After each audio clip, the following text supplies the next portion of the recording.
So, I'm not a stranger to Empress slash Emperor Wu. I've had a really interesting, journey with this, lady, because when I was first introduced to her, I was introduced via a video from chat history, like evil queens and their evil schemes. And in that video, he seemed pretty confident that Wu had murdered, I think, her newborn child in order to get rid of a rival of hers. And when I had heard that, I was like, oh, so I just thought I kind of wrote her off as like evil and like an evil person, and I kind of just left it at that.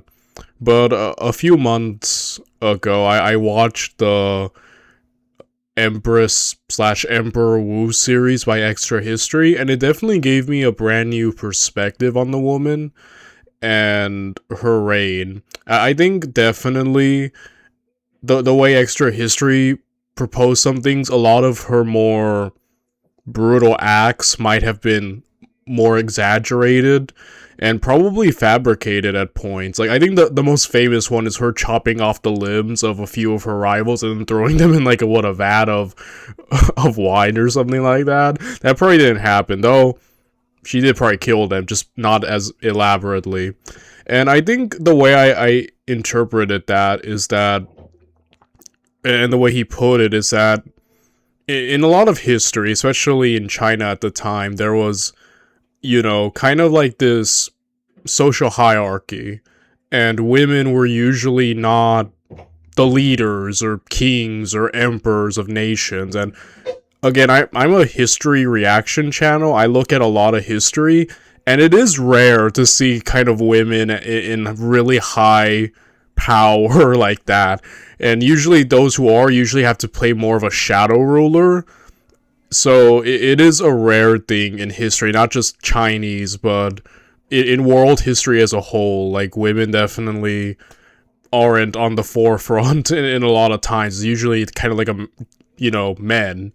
And so I think that's what makes Wu very interesting, the only, female emperor of China. And the thing is, I've noticed that in history, when women become very powerful and very influential, usually they're the ones most criticized or slanderized in history.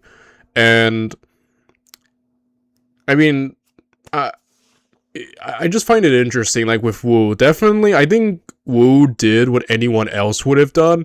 Getting rid of political opponents, moving up playing the game of politics, or the Game of Thrones, as it were, and doing what essentially we've seen a lot of, men do. Because like I said, I watch a lot of history, and often, like, power grabs and manipulation and murder are pretty common course that people do just to gain power. We've seen a lot of, men do it, and Wu's unique in that she's a woman doing it, and, that kind of, I think, led to her being more, kind of written off as definitely not portrayed as nicely by historical historians, who probably weren't happy with the fact that, a woman had reach the heights that she did.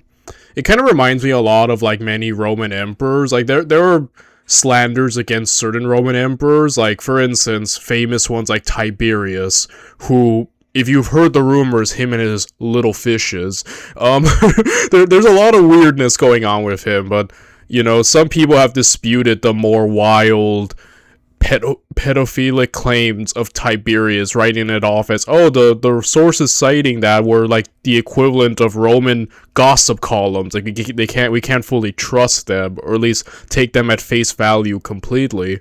The same for like Emperor Elagabalus, who, if there's a lot of wild things about that guy, and like the wild debauched things he did. And then I've heard there are some sources of like, people probably more exaggerated because the historians just didn't like him, and oftentimes with some unpopular Roman emperors, they were portrayed less flattering, by historians. And I think Wu might have been a victim of that, because like I said, a very irregular set of circumstances of her taking power. And I think I could be misremembering. It's been a while since I watched the extra history video, but that, a lot of men at the time didn't like the fact that, she had gained so much power, and so probably exaggerated a lot to make her a little less, flattering. But by the end of that series, seeing that she was just a competent emperor definitely changed my perspective of her, and definitely has given me, like, my earlier, like, impression from the chat history video, definitely has changed as I've kind of started to see, okay, she was actually good at ruling, it would be one thing if she wasn't, like, but, she wasn't awful, and basically had control for a long time. So, I definitely am very interested in learning more about her, because this video was recommended to me, and apparently it goes into more depth, or covers more things that extra history didn't. And this is from a YouTuber named Xiran Zhao. Xiran Zhao? Shark VPN. Have you ever failed at achieving your dreams at a young age and felt like you've lost your chance forever? This must have been what a certain imperial concubine of the Tang Dynasty felt when she was forced to become a Buddhist nun after her emperor husband died because she didn't bear him any children. By all conventional rules, this should have been the end of her life as she knew it. She would have to spend the rest of her days reciting sutras and eating vegetarian and just waiting for reincarnation. But this concubine was not one for following the rules. No, years later, she will go on to become the only female emperor in Chinese history. So how did she do it? To understand, we have to go back to the year 624, when she was born. In the same year, a total eclipse was visible over China, traditionally an omen of great change to come. The historical records didn't preserve her birth name because it rarely did for women, so I'm just gonna call her what she's conventionally known as, Zetian, which is not something she actually ever used as a name, but I'll explain it later down the line. Anyway, that's interesting. Zetian was born to a kind of new money family. Her father, Wu Shiyue, was a merchant who made a killing selling lumber during the yeah, I remember. Didn't he was a merchant. I think he, like, aligned himself with, like, a rebel who toppled the previous dynasty, and he kind of got in good because he sided with the rebel. I think yeah, I'm trying to remember things from the extra history telling of stuff, but I think that's what happened. Dynasty, Sui. The Sui dynasty was really unique in that it started off amazing, having reunited China after 400 years of war-torn chaos, but its second emperor messed up terribly. He was way too ambitious for his own good. Like, he wanted to be one of those emperors whose glory goes down in history, who really changes the world, so he conscripted the masses for a series of gigantic construction projects. Hence why Zetian's dad was able to make a fortune selling lumber. But the emperor didn't factor in the human cost of these projects. The way he rushed them ended up killing millions of workers. Oh my gosh. And finally, the whole country had enough and rose up against him. One of the revolutionary factions was led by Li Yuan, the emperor's maternal cousin. Seeing the tides of fate turning against the Sui dynasty, Wu Shiyue went up to Li Yuan like, "Oh hey, heard you and your son are trying to pull off an uprising. Oh my Chinese gods, I feel the same. Come stay in my house, I have so much money. Yeah, take it out, go pay your troops, like, use it for the revolution. Power to the people." And his gamble paid off. The Li family were the ones who ended up— That actually was pretty shrewd, though. Like, good on him for seeing the way things were turning, right? pulling off the revolution. So Wu Shiyue landed a cushy job after the establishment of the Tang Dynasty. This man was very good at seizing opportunities. This will be genetically relevant. If you are also one for bending the rules and seizing opportunities, I gotta tell you about the sponsor of this video. Sadly, even though Wu Shiyue was part of a winning revolution, his first wife died very soon after the Tang Dynasty was established. His good buddy Li Yuan, now the new emperor of China, was like, "Oh man, I'm so sorry, bro. But if you need a new wife, I am happy to appoint you one," because emperors could do that. Wu Shiyue was like, "Yeah, you know what? I have so much money, but since this is ancient China, I keep getting looked down on for being a merchant. I would like to marry into aristocracy this time."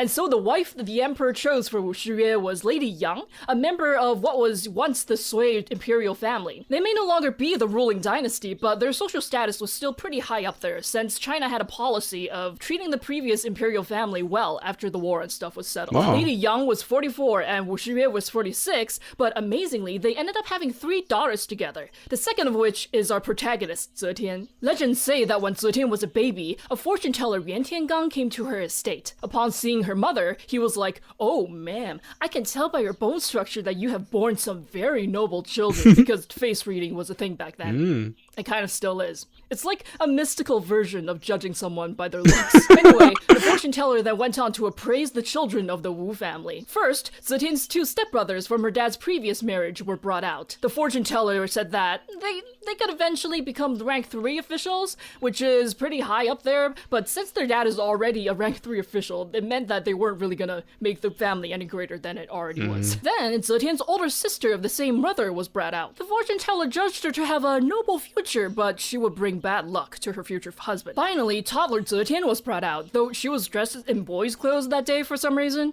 The fortune teller was like, this lad seems striking, though he's hard to read. Let me see him walk a little bit.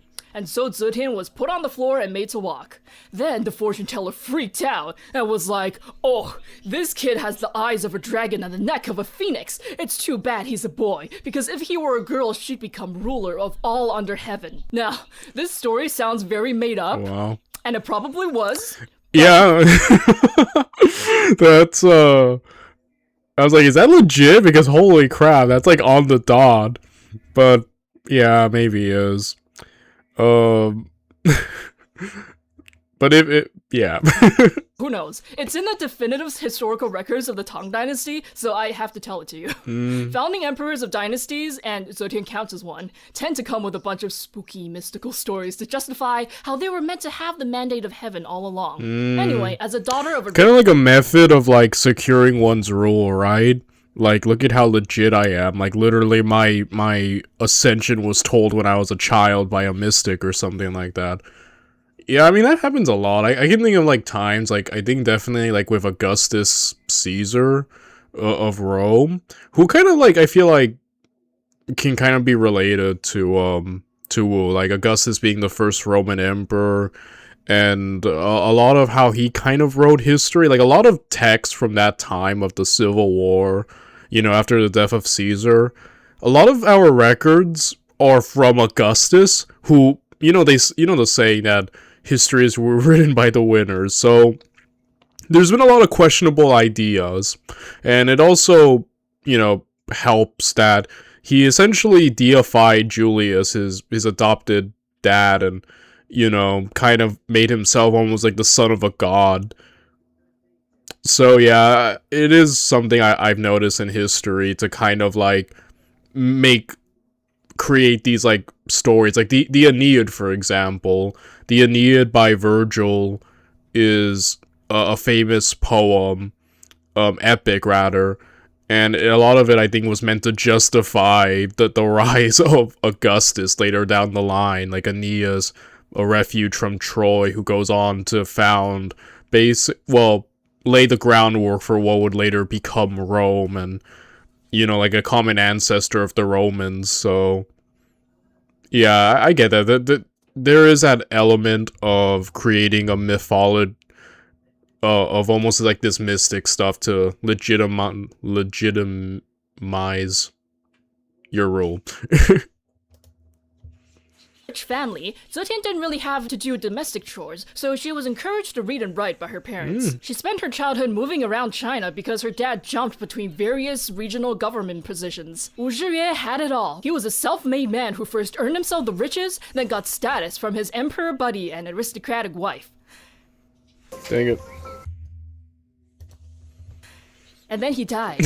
Almost immediately, the huge family that was held together by him fell apart, because all his daughters with Lady Yang were unmarried, so they were technically entitled to a cut of the inheritance. But this severely pissed off his 2 sons from his previous marriage, because they thought that they deserved it all because they had penises. They started bullying their stepmom and stepsisters, including 12-year-old Zetian. It got so bad that Zetian was like, "Okay, that's it. I'm leaving for the palace to become a concubine."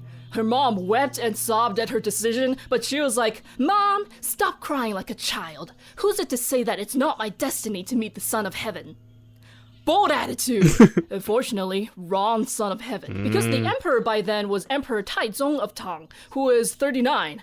Which is far from the worst age gap an emperor has had with a concubine, but Zetian, who entered the harem for real at age 14, came at a really bad time in his life. The year before, his beloved main wife, Empress Zhang had died. Then the years after Zetian entered the harem, Taizong got tangled up in a succession crisis between his sons. Cause here's the thing about Taizong, he didn't take the throne legally. No, when he was 28, he launched what is now known as the Xuanwu Gate incident, where he killed 2 of his brothers in a sneak attack at the palace's Xuanwu Gate. And then he also killed all of their young children and finally forced his dad to abdicate the throne to him. This was because he won so many military campaigns during the founding of the dynasty that he's considered a co-founder. And his achievements outshone his crown prince brother so much that his brother was planning to kill him to remove him as a threat. So this massacre was technically self-defense, but no matter how you spin it, he got the throne in a very violent and illegal way. So to redeem himself, he vowed to become the best, most humble emperor the Chinese people had ever seen. Because otherwise, he knew that the historians will just rip him to shreds in their writing. And he was so committed to being good that he readily encouraged his officials to criticize him. The one who did this the most enthusiastically was Wei Jin, a scholar official who was not afraid of anything. He had actually worked under the former crown prince and had encouraged the prince to kill Taizong. And after the massacre, Taizong summoned Wei Jin to the throne room and was like, "So, heard you told my brother to kill me." And Wei Jin was like, "Yeah, and he would still be alive if he had listened." From then on, Taizong basically hired Wei Jin as his professional ego checker. There are lots of famous stories between them. You know, that's actually kind of really cool. Like, normally I feel like this is where someone would like kill you, like a powerful ruler for all the slander. But I kind of dig that, like, that the whole, you know what, I need my ego in check, I'll keep you around to humble me. I don't know why, that's kind of like nice. I feel like a lot of rulers maybe could have used that. I've been told no a few times, you know, but I kind of respect that. And yeah, obviously, you know, murdering, what's it called, fratricide isn't, you know, but they were gonna kill him first, so I guess self-defense fratricide. Yeah, that's the wildest sentence I ever put. But I guess, sure. At least, like, after he became a ruler, he's trying to be good, so, you know, good on him for that. That's more than most, I feel. Like, this one time that Taizong was playing with an exotic bird, and he got told that Wei Jin was coming to discuss things with him. Taizong knew Wei Jin would give him an earful about slacking off if he saw the bird, so he hurried to shove the bird into his robes to hide it. When Wei Jin then arrived in the meeting chamber, he knew Taizong was hiding something, so he talked and talked for so long that the bird had suffocated by the time Taizong took it. That's somehow not as fun of a story when you tell it in English. Then this other time, Taizong and Wei Jin were again discussing something political, but Taizong got fed up and turned to leave. Astonishingly, Wei Jin grabbed Taizong's dragon robes and kept on talking, which pissed Taizong off so much that he stormed back to the harem like, "I'm gonna kill that peasant this time, I swear." Then his beloved Empress Zhang, hearing about what happened, went and got dressed in her finest ceremonial robes and came back to prostrate to him. He was like, "Wait, what's going on?" To which she responded, "I've heard that only wise and noble emperors have officials that are honest with them. To have Wei Jin be so straightforward with your majesty is very proof of your just rule. So how could I not congratulate your majesty?" See, Empress Zhang was the kind of woman Taizong liked. She was intelligent and opinionated, but always knew to take a back seat to men. In her own words, "It is ultimately improper for a hen to crow at dawn. To have a woman interfere in politics is to bring misfortune."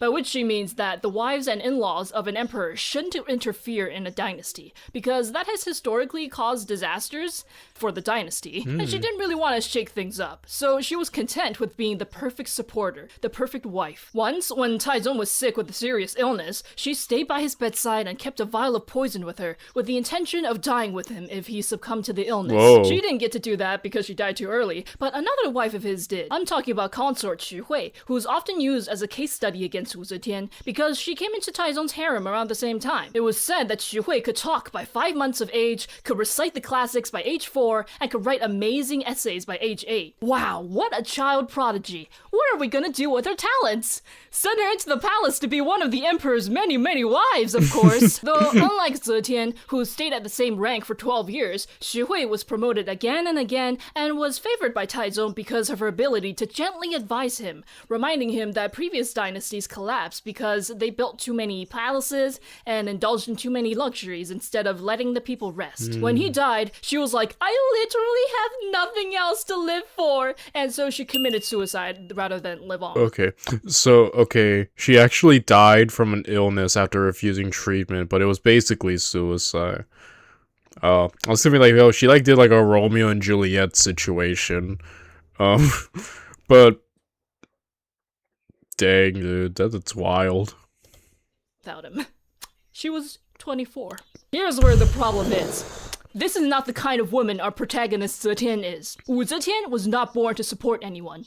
She would not live for any man, nor die for any man. There's only one record of what happened in her life during her time as Taizong's concubine. It tells of how, this one time, Taizong and his entourage were gathered around this mighty stallion of his. It was majestic, but it was very aggressive. When he asked, which of you thinks he can tame this beast? Oh my god, yeah, I remember this story. I think Extra History put it. It's like, and then Wu was like, oh, I would like beat him, and if he still didn't submit, I'd murder him, or something like that. But then teenage Zetian stepped up. She said, I can tame it if I had 3 items. First, a whip. Second, an iron hammer. Third, a dagger. If it will not obey upon being stricken with the whip, then I shall bludgeon its head with the hammer. If it still refuses to submit, then I shall slit its throat with the dagger. The only reason this story survived was because she told it herself in her later years, after she was emperor. It was meant to be a cautionary tale to a minister she was talking to illustrate how, no matter how talented you are, she had no use for you if you ultimately won't obey her commands. Wow. The story didn't include Taizong's reaction to what she said, but what a unique way to threaten someone by that story, like, dang. He was like, oh, that's nice. Anyway, she didn't have a good time in his harem. She apparently did try to impress him by learning calligraphy, because he wasn't just a mighty warrior emperor who could wield a 2-meter-tall bow, but an art connoisseur. But she had yet to learn the lesson that the harder you try to impress a man, the faster you lose their respect. It's funny, isn't it? The only way to get true male respect is to not care about male approval. I have to mention that Taizong did give her a nickname of Meinyang, meaning charming lady, so he at least liked her on a surface level at some point, but he had no time for her teenage calligraphy. He spent his final years worn out by personal family drama. Remember how he took the throne in an extremely violent coup? Well, the issue with breaking the rules like that is that it sets a terrible precedent. Because the son of his that was second in line to the throne got the same idea. Taizong's original crown prince, Li Chenqian, was once the perfect heir, firstborn of his beloved empress and a promising future emperor. But as he grew up, I think the pressure got to him because he started acting out in all sorts of weird ways, like sending an assassin after his tutor and pretending to be dead, and even dressing up like a Turkic Khan. He also fell from his horse during a hunting session and got a permanent disability in his leg. He was also probably gay or bisexual because he openly loved this servant of his called Chen Xing, and this was considered scandalous. Here, I gotta explain the attitude towards same-sex relationships in ancient China. Okay. Don't look at this from a Western Christian perspective. No one in ancient China was yelling, "You'll burn in hell!" at the gays, but rather the reaction was, okay, but you're still gonna get into a heterosexual marriage and have children, right? Because under Confucian principles, continuing your family bloodline was your most important... You know, I had heard that, like, I think it was with the Romans when I was looking into, like, because, you know, you hear about, like, Roman Greece and their, like, practice of, like, I forgot what it's called, but it's like when an older man kind of takes a younger man, like an adolescent youth under his wing, and then they also, like, have sex. I mean, nowadays we call that pedophilia, and it is, but, like, back then, it's something that they did. I forgot what it's called, but, stuff like that, and I think there was a rule with the Romans, like, same sex. It's like, a Roman, fine, that being in a gay relationship is cool, but like you need to be the top. You need to be the giver, not the receiver of you know stuff like that. So like I find it interesting when I learn about back then and how same-sex relationships were perceived by different cultures. So basically they were, from what I'm gaining, is that they were alright with it, but you still needed to you still needed to have a wife, just for the sake of continuing the bloodline, right? Maybe you can have it's kind of like having a beard, but a beard you have to procreate with, right? So, or something like that, I guess. Responsibility. So there wasn't this strict dichotomy of homosexuality versus heterosexuality, but rather duty versus pleasure. After you've fulfilled your heterosexual duty, you can go indulge in the gay as a hobby. A guilty pleasure, like going to a brothel. Not something you wanted to be caught in the act of if your image is supposed to be refined and respectable, but not something that would condemn you to eternal damnation in the fiery pits of the afterlife either. The acceptance of it as a vice dependent on your social circle. Problem was, Li Chenqian is supposed to be refined and respectable, so Taizong eventually got mad and executed Chenxing. Li Chenqian then got super mad at his dad and built a shrine in his estate for Chenxing and made all his servants mourn day and night and refused to go to imperial councils for months. Wow. Meanwhile, Taizong started favoring his second son by Empress Jiangsun. Wow, that is dramatic. Dude, the freaking drama. I keep, when we were looking at Chinese the concubine life and that extra history, I'm sorry I keep bringing it up, but that's the only way I've learned about Wu, so I keep bringing it up. But yeah, basically it housed so much political maneuvering and manipulation and stuff had to go in. I realize why there's a lot of shows about concubines and all that. It's basically like Game of Thrones, and just as deadly being a concubine as anything else. So I find that interesting. That's. I mean, yeah, he killed his boyfriend, so definitely, who wouldn't be upset? Kind of reminds me of when Emperor Hadrian, he had a lover, he found it, and his lover died. What was his lover's name? Antonius or something like that? I could be wrong. But point is, after he died, he made him immortal, deified him. So yeah, kind of gives me that same energy, you know what I mean? Li Tai, more. Hi, Mark Barney, Sandy Hook. More. I think he just meant to do it as a way of motivating Li Chenqian to stop acting out, but it accidentally gave Li Tai too much hope, and it also misled the officials. Remember, it wasn't that long ago that Taizong himself pulled off a coup, and all the officials who were aligned with the crown prince then were either killed, demoted, or exiled. So no matter how Taizong insisted that he didn't actually want to change the crown prince, the court split itself into two factions, the "We stand by Crown Prince Chenqian" faction versus the "I don't know, Prince Li Tai is pretty promising" faction. This drama escalated higher and higher until Crown Prince Chenqian was exposed for planning his own coup to force his dad to abdicate.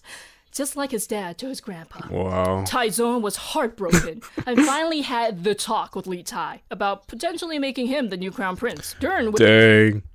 Yeah, well, what's the saying? What goes around comes around. It kind of gives you. It reminds you of the surprise Pikachu face meme when he finds out his son wants to overthrow him, like he did. Oh man. Which Li Tai was like, "Father Emperor, if you make me your heir, I promise to kill all my children and eventually pass the throne to my little brother, so you can rest assured that I am not just doing this for my bloodline." Instead of being touched, Taizong, notable brother and nephew murderer, was like, "Oh my god, what the hell is wrong with my sons?" Then Taizong went to visit the prisoner formerly known as Crown Prince, and he asked Chenqian why he tried to pull off the coup. Chenqian was like, "Father, I was already Crown Prince. What more could I have wanted? Do you think I could have done something like this if Li Tai wasn't threatening my life?" This made Taizong sink into deep thought. During which, he also noticed that his third and final son by Empress Jiangsun, 16-year-old Li Zhi, was acting unnaturally nervous around him. After much prompting, Li Zhi admitted that his brother Li Tai had tried to convince him that he was in trouble because he had a good relationship with one of their uncles that was involved in the planned coup. This finally made Taizong realize that if he made Li Tai his heir, his other two sons by Empress Zhangsun were not going to survive. Here's the thing about Taizong, he genuinely loved his sons. The ones by Empress Zhangsun anyway, he didn't care about the others. So, after consulting with his trusted advisors, he made his decision. Neither Li Chenqian nor Li Tai would be his heir. 16-year-old Li Zhi would be crown prince instead, solely because soft boy Li Zhi was the only son he trusted to not kill the other two the minute after taking the throne. This was not an easy decision for Taizong. In the council meeting where he discussed this with Li Zhi and his chancellors, he apparently cried so hard that he pulled out his sword and tried to kill himself. It was his chancellors that held him back and assured him that they believed Li Zhi could be a great emperor. Dude, the drama is insane. Holy crap.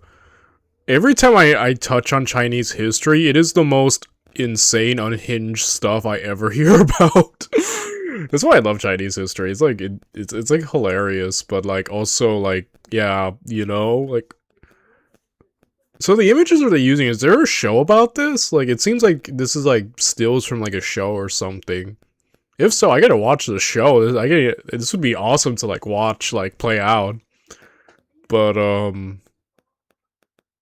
yeah, that's rough. You know, the Ottoman Empire legalized fratricide. So like whenever an Ottoman emperor took power, it started with like Mehmed II. It would kind of be like law that they would have to murder their brothers, which in some cases actually prevented a lot more civil wars that the Ottomans could have had. I'm not saying it's good. And it didn't really create a healthy family dynamic, I'd imagine, growing up knowing that your oldest brother's probably gonna kill you. But, you know, in some ways it did kind of help the Ottomans negate that, so. It's one of those cases where I don't agree with you, but maybe you were onto something. Like, holy crap, like, stuff like this, you know? Not to say I support fratricide, I think it's very sad. But holy crap, like, yeah, you could see, like, the drama just playing out, you know? Sure, standing right there was probably like... So, this is how 16-year-old soft boy Li Zhi found his two older brothers exiled to the borders, and himself suddenly the crown prince of the Great Tang Empire. The year is 643, 6 more years until Taizong dies. I think Taizong could feel his time coming too, even though he was only in his 40s, because he spent the last few years of his life running around pacifying border nations and executing officials that might be too rebellious, and personally tutoring Li Zhi, all in hopes that the transition of power would go smoothly. In 645, 4 years before he died, Taizong personally led a campaign against Goguryeo, an ancient Korean kingdom. A campaign that he ended up losing. The Koreans actually have a legend where the commander of the Ansi fortress blinded Taizong in one eye with an arrow. This account isn't in Chinese records anywhere, so its authenticity is debatable, but that doesn't stop it from being hilarious because it just tapped it into like every K-drama about this era. Anyway, in 649, after a legendary lifetime of co-founding an empire on horseback and then governing it with grace and humility, and also overlooking a certain concubine Wu in his harem, Emperor Taizong of Tang died at age 51. Soft boy Li Zhi was so devastated that he couldn't do anything but hold on to the necks of the chancellors his dad had left for him. But the world had to move on. After keeping Taizong's death a secret for a few days so they could get things in order, Li Zhi was coronated as the third emperor of the Tang dynasty at 22 years old. Meanwhile, 26-year-old Zetian got yeeted to the Ganyem nunnery with the other concubines who never bore a child. Oh yeah, that I'm reminded, like the extra history video about this, that like when a previous emperor died, and I guess if they hadn't had kids with them, they would essentially have to be forced into a nunnery. Didn't they have to mourn the previous emperor basically the rest of their lives or something like that? So that sucks. For Taizong. Their heads were forcibly shaved, and they were expected to stay locked up there as nuns for the rest of their lives. Make no mistake, that should have been her fate. Yet, unbeknownst to anyone else, or she'd be dead, she had a lifeline in the palace. Who? None other than the young new Emperor Li Zhi. Yeah, you know what this supposed soft boy was actually doing while his dad was on his deathbed?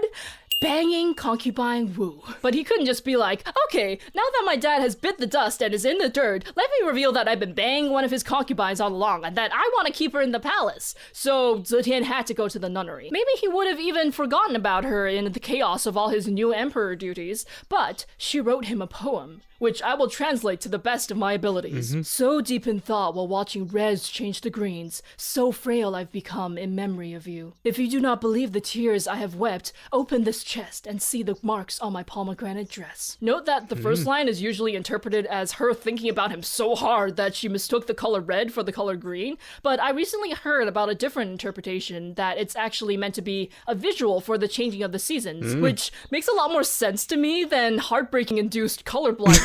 So I'm gonna go with that instead. Also, from now on, I'm gonna use Li Zhi's emperor title, Gaozong, because that's what historians usually refer to him as. Anyway, Zetian somehow got the poem to Gaozong, because for the anniversary of his dad's death a year later, he chose to go to the Ganye nunnery to pay his disrespects. When he and Zetian saw each other again, they both broke into sobs in front of everyone. And therefore, it became the hottest gossip in the palace that the emperor was in love with a nun who used to be his father's concubine. This hot, juicy goss quickly made it to Empress Wang, the wife— Dang, that's actually a lot of tea right there. Like, the field day, right? The drama, bro. the Taizong had appointed to Gaozong. After what must have been an initial wave of fury, she was intrigued. She wondered if this was actually the solution to her most pressing problem, because here was what was— Yeah, wasn't she unable to have kids or something? So she's like, maybe I can have like a surrogate, which, if I remember correctly, obviously didn't work out in the long run. Oh. going on in Gaozong's harem by then. This little soft boy had 4 sons and at least 4 wives before Zetian, including Empress Wang and 3 consorts. But Empress Wang herself had never born a child for him, even though she'd been married to him since they were like 13. This threatened her very position as empress. The wife he most favored was consort Xiao, who had 2 daughters and a son. Recently, he had given this son the title of the Prince of Yong, which included the capital region.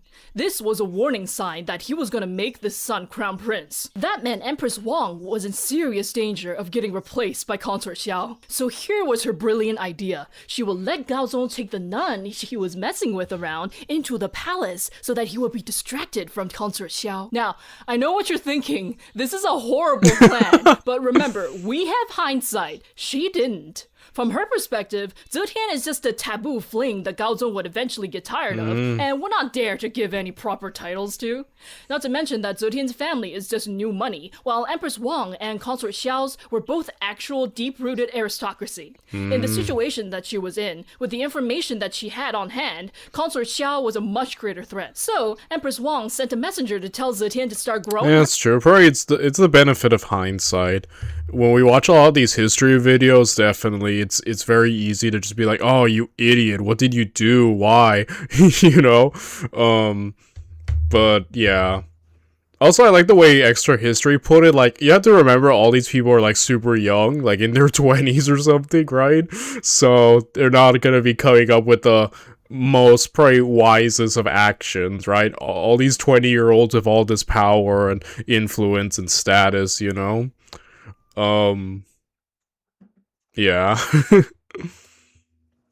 her hair out again. About a year later, around the 2nd anniversary of Taizong's death, Empress Wang went up to Gaozong like, "So, your majesty, I know about the nun." And before he was like, she continued like, "I am fine with it. In fact, I welcome you to take her back to the palace. That is much more sensible than sneaking around all the time, is it not?" And of course, he happily obliged. This was another aspect of her plan, that this act of graciousness would score points for her in his heart. It's the equivalent of suggesting a threesome to your husband in hopes of saving your marriage. But oh my gosh. Yeah, that's what exactly I was thinking. It's like agreeing to be in like an open relationship to rescue your marriage or something, which usually I've heard doesn't actually work, at least from what I've seen and whatnot. So yeah. What she did not realize was that it's not about what you do for a man or how hard you try to please him. No, it's about whether you and him have a genuine connection and whether he truly respects you. There was nothing wrong with Empress Wang. There was genuinely nothing she could have done to salvage the relationship when there was never a connection. Nobody knows this better than Zetian, who spent 12 years as a forgotten concubine in Taizong's harem. If Empress Wang had been born like 20 years earlier, she probably would have had a great life in Taizong's harem instead. She was exactly his type, very prim and proper, everything conventional society says a woman should be.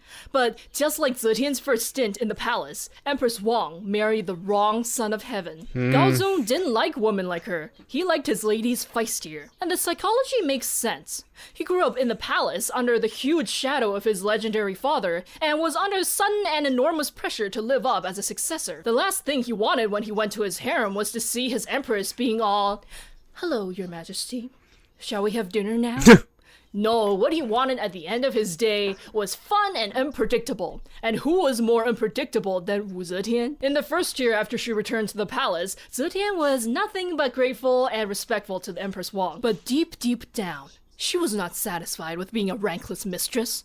And this was not her first rodeo. Oh no. The great thing for her was that she now had resources she didn't have in her first try, and she had her priorities straight. Whenever Gaozong showered her in gifts, she didn't giggle at them like a little girl, but she gave them away to the eunuchs and palace girls. She made sure to be extra nice to the service workers, because she knew what it was like to be seen as less than dirt in the palace. Yeah, definitely has to be that empathy, right? It kind of reminds me, I once did this charity thing where I had to, like, basically kind of be like a waiter, and oh boy, it was not fun. Like, I really hated it. And it's really oddly competitive because, like, everyone, I was working with other people, and everyone was kind of trying to be, like, the best, like, waiter, and jumping to everyone, and it was just like, I hated it so much. I vowed to never work in, like, a restaurant, or like, stuff like that. Which is why I try to be extra nice to people who like work in like food stuff. Like whenever I go to like, you know, order food like by drive-throughs or restaurants, I'm extra more polite because I'm like, dang, you know, I kind of feel like, and to waiters too also, because I don't know, I'm like, I understand and I kind of respect you for doing this, because I wouldn't, because I did it once for free and I hated it, but you know, so yeah, I kind of respect that. Also, there is the pragmatic side of it, of winning everyone over, kind of bribing your way into people's hearts. So it's kind of a two-sided thing to it, eh? Sorry, I need to check my OBS to make sure it's working. There's a part 2. Okay, good. Palace. And of course, she knew the power of information. Whenever anything happened in the harem, whenever any concubine made a move, those palace servants would make sure that Zetian would know. She effectively set up a network of spies for herself. Soon after she returned, she got pregnant. To Empress Wang's surprise, Gaozong eventually promoted Zetian directly to a rank 2 concubine with the title of Zhao Yi. This was so close to the top that Empress Wang started sweating. Then her uncle gave her an idea. She could adopt Gaozong's eldest son, whose mother was just a random palace maid. This was a perfectly legal way of making a concubine-born son into a formal son. In ancient China, men could have as many concubines as they could financially take care of, but they were only allowed one formal wife. The sons of that wife took precedence when it came to inheritance. Like, even though Gaozong was Taizong's 9th son overall, he was the 3rd son of Empress Zhangsun, so he had always been 3rd in line for the throne. The sons of concubines are still considered legitimate children, but they're lower in status than formal sons. A formal wife could adopt a concubine-born son to elevate his status, but it's a risky move because if she then has any biological sons of her own, they would rank lower than that adopted kid because of birth order. That's why this adoption was probably considered a last-ditch move by Empress Wang. She was still, like, maybe 23, 24? Too young to be sure if she's really infertile. But with both Consort Xiao and Wu Zetian looming in the harem, Empress Wang had no choice but to go through with the adoption. Then, since Li Zhong was now considered a formal son, Gaozong had no choice but to make him crown prince. Sometime around that, Zetian gave birth to a boy. She named him Li Hong, which is significant because it references the name that the legends say Lao Tzu, the founder of Taoism, will have upon his reincarnation.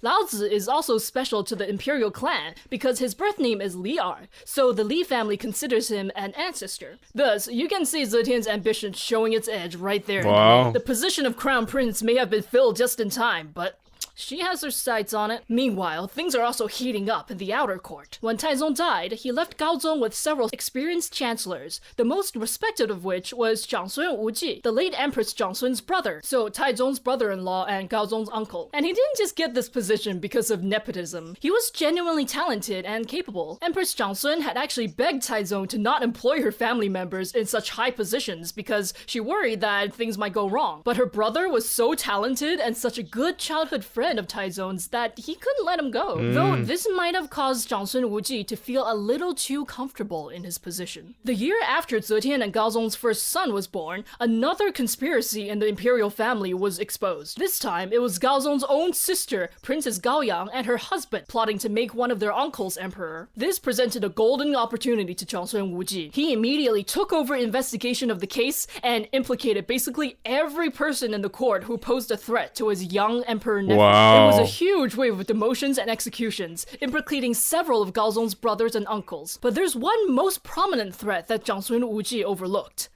Himself. Now, I'm actually pretty sure that he genuinely had Gaozong's best interests in mind, and had no actual desire for the throne, but the amount of power he was wielding now made him the de facto ruler of the court, and thus of the empire. Every official looked to him for guidance. Nothing could be done without his approval. You simply can't overshadow your emperor like that without him starting to resent you. Back in the harem, in a twist of irony, former rivals Empress Wang and Consort Xiao have realized Zetian is the true final boss, and have joined forces. They spent all their time with Gaozong. This is so amazing, I'm telling you.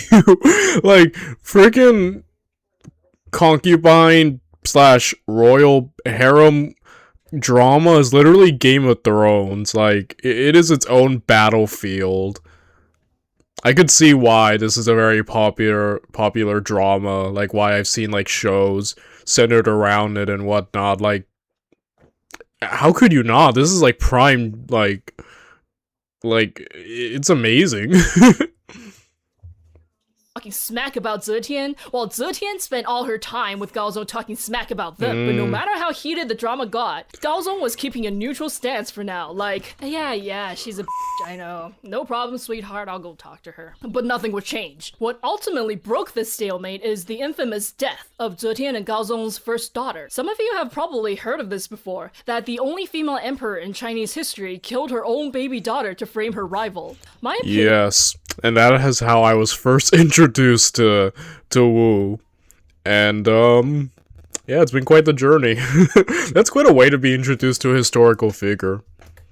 And all this is— I don't think she did it. Not because she's not capable of it, like, you should see the stuff she does later on, but it doesn't make much strategic sense. Empress Wang is famous for being calm and collected. She doesn't give off enough of a baby killer vibe to justify intentionally murdering a baby in hopes of framing her. What I think is that the baby died of some unknown other cause because of the very high infant mortality rates in ancient times. Then, instead of collapsing in grief, Zetian made the best out of the situation by trying to incriminate Empress Wang, which didn't work, by the way. There was no proof of a murder beyond how Empress Wang happened to have shown up to visit the baby earlier that day, because it was custom for empresses to do stuff like that. Empress Wang could not be incriminated on just that. Also, it's extremely suspicious that in the earliest surviving record of this incident, it just says the princess died suddenly. Yet in later texts, compiled centuries after, the story suddenly starts gaining more and more details, like Zetian personally strangling her baby, and the way she screamed and cried when pretending to discover the death later on, and Gaozong's imperial rage when he was told that Empress Wang was the last person to visit the baby. It's just very suspiciously detailed as all. Yeah. And we know the compiler of those later texts hated Wu Zetian, but even though no one was ever found responsible for the baby's death, the incident did change one thing. Gaozong made the decision in his mind that he wanted Zetian to be his empress. He must have promised Zetian too, because they went together to Zhangsun Wuji's estate with several carriages of gifts and treasures. At dinner with him, Gaozong was like, "It's really a shame that Empress Wang can't have any children, isn't it?" But you know what's great? Consort Wu here bore me a son and a daughter, rest in peace.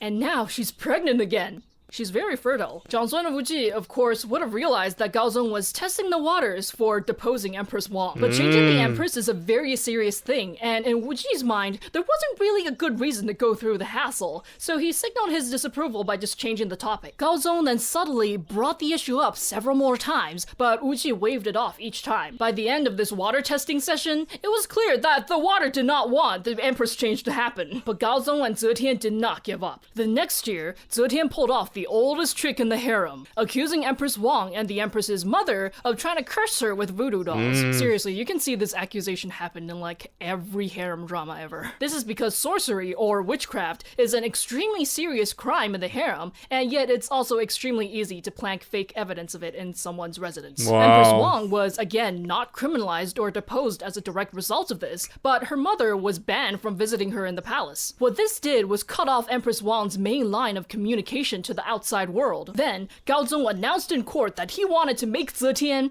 a rank 1 consort. But even that had a roadblock, because in the Tang Dynasty harem system, you could only have 4 rank 1 consorts, and they each had a specific title. All 4 slots were already taken in Gao Zong's harem, so what he wanted to do instead was invent a brand new one just for Zetian, Chen Fei, consort of the Polar Star. This name is, again, significant because the Polar Star is often a symbol for the emperor. So this title essentially means, I know there's already an empress, but her?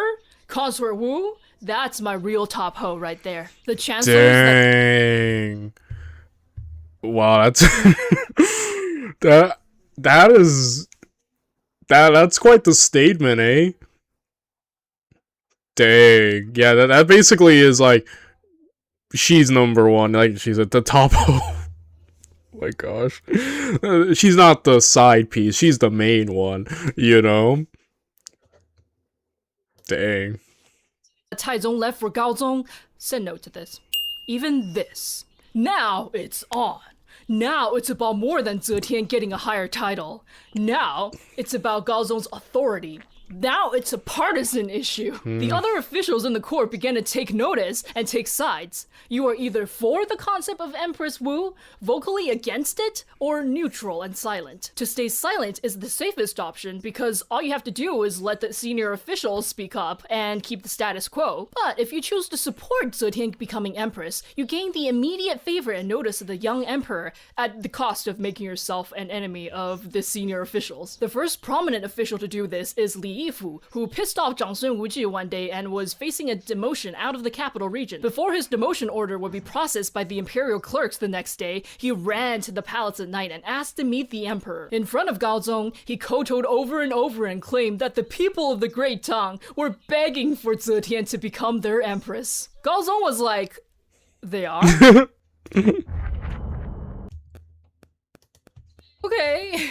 And then he gifted Li Yifu a string of pearls as an incentive to keep up the good job relaying the wishes of the people. Li Yifu was like, oh, your majesty, I would love to keep doing that, but I'm getting demoted out of the capital tomorrow. To which Gao Zong was like, easy fix. Not only did he stop the demotion, he promoted Li Yifu a few days later. Hearing news of this, more and more officials dared to take the risk and pledge their support for Zetian becoming empress. Especially the low-born officials stuck near the bottom of the ranks because they didn't have the connections to rise higher. They couldn't have hoped to squeeze into the circles of the old officials anyway, so why not get a rapid promotion out of throwing their weight behind the young emperor being able to make the woman he loves empress? Finally, after the pro-Zetian faction has gained in substantial numbers, we enter the endgame. On the first day of the 9th month of the year 655, 4 years after Gao Zong took Zetian back to the palace, he summoned his chancellors for a private meeting. The chancellors knew what it was going to be about. One of them dodged the meeting by claiming he's sick, while the others coordinated beforehand. Chancellor Chu Suiliang volunteered to be the one to tell the emperor no. After the meeting started, as they expected, Gao Zong outright declared his intention of deposing removing Empress Wang and making Zetian Empress. Chu Suiliang was immediately like, "But your majesty,